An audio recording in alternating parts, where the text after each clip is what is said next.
Hello guys, welcome to Pronouncist, your pronunciation guide.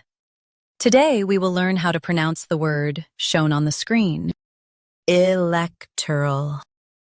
Both US and UK have the same pronunciation of this word. Electoral. Now read the syllables shown on the screen naturally. Lek. Ol. Electoral. Stress lek and keep light. Lek. Ol. Electoral. Stress lek and keep light. Lek. Ol. Electoral.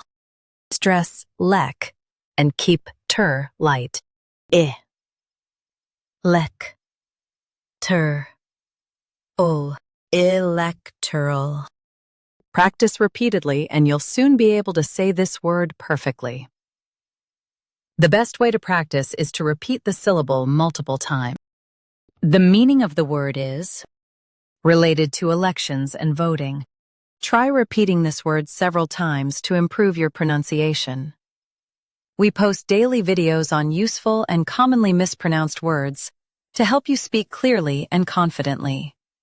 Like this video and subscribe to Pronouncist for more pronunciation guides. Thanks for watching us.